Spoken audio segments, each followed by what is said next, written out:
Hello, welcome to a video on simple interest. In this video, we're going to calculate simple interest and use the future value formula. So interest is the dollar amount we get when we lend money or that we have to pay if we borrow money. And the amount of money that we deposit initially up front is called the principal. And the amount of interest that we get depends on the principal, the interest rate that we get from a bank, and the amount of time that we put that money in the bank. And simple interest means that we're only going to calculate interest on that original amount deposited, not interest on the interest, which we'll talk about later in another section. Alright, calculating simple interest. You've probably seen this formula before. Interest equals principal times rate times time.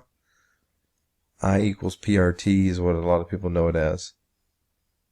But the interest rate is really important that you understand that we calculate, when we do math with percents like we talked about in previous videos, we express it as a decimal, where we're coming up with simple interest and then eventually other types of interest problems. Alright, let's just go through an example to understand how to do it.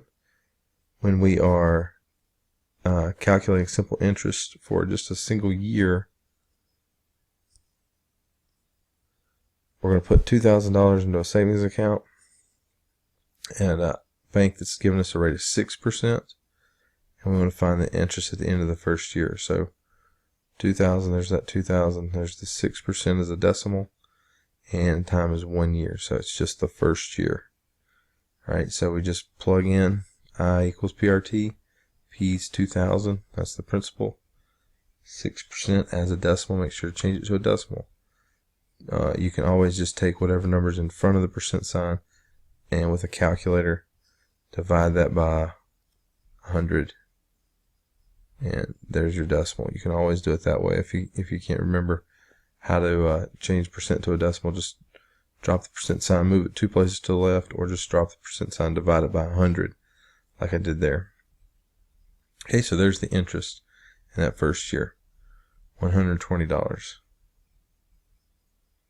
Alright, now for the second year, okay, so, or more than 1 year, not necessarily, this is not the same loan as the last one, but for the second year,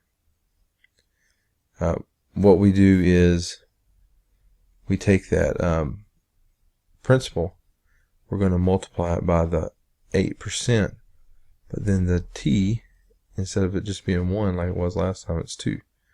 So I equals PRT, there's the P, there's the R, and then there's the T.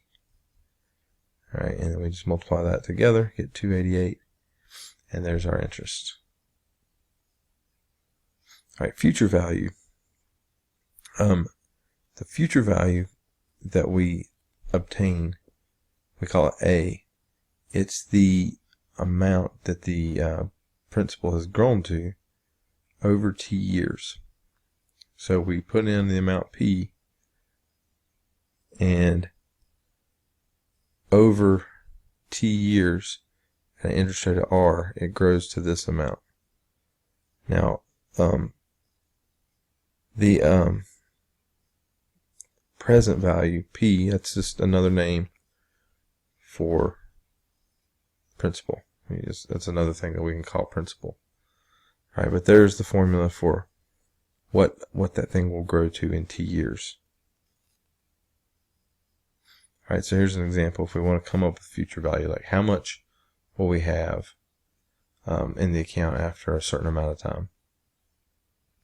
So basically what we're doing is we're calculating the interest and adding it into the total at the same time when we do these problems. So a loan of 1,060 has been, that's going to be our P, has been made at 6.5%, so 0.065 if we change that to a decimal, for 3 months. Now remember, T is measured in years, so 3 months is 3 out of 12. There's 12 months in a year, so 3 out of 12 reduces to a fourth, so that's where that 1/4 is coming from. So I plug into the formula, plug in that 0.025 for the year, All right, notice the parentheses. Well, we switch it to a bracket down here because we're using parentheses for the multiplication. But notice the parentheses. It's very important that you have those because we got a plus sign. And then you gotta have a plus, or you gotta have a parentheses. There's that plus involved. All right, so we end up with about $1,077.23 from the 1,066. So what does that mean? As far as interest goes, well, if we have 1,077.23 is what that thing grew to, and we started off with 1,060. If we subtract that original 1,060, there's the interest. So $17.23 was the interest. And if we think about it, PRT, like we did before, there's the P, the R was 0.065, and then the T this time was a quarter, so 0.25. It's 0.25, sorry, I hit 0.22. There's that 17, 22.5, which rounds to 23. So what this formula, again, what we're doing with this formula is we're doing the same thing that we did before. It's just that we're going ahead and adding this total to the original amount without having to come up with what the interest amount was before adding. Okay, it kind of bypasses that step. So if you ever want to use this formula, that's fine, but if it asks for interest rather than just the future value, then you have to do that subtraction like I did here on this step up here at the top. All right, if I want to come up with a simple interest rate, if I want to know what R is basically in these earlier formulas. So I know right here, this is what it grew to, and this is what it started from. So knowing what it grew to and what it started from, and how long it took to get there, the T is all I really need to do to plug in and solve this thing. So I plug in the values known for A and P and for T, and the only thing I don't know is R. And then it's just a little bit of algebra. So we have to distribute this 2,500 in there. So 2,500 times 1 is 2,500. 2,500 times a half, right, is 1,250. So that 1,250 is in front of the R. Then from there, I need to subtract the 2,500 from both sides right here.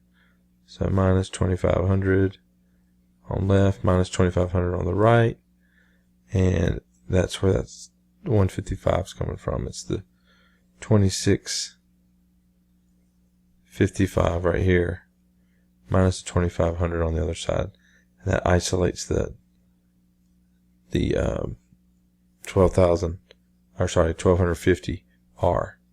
So the 2655 minus the 2,500 gives me the left hand side, that 155, if you're wondering where that was coming from.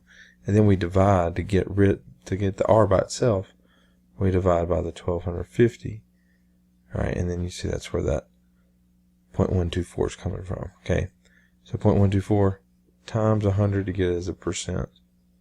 So 12.4% interest is where that's coming from.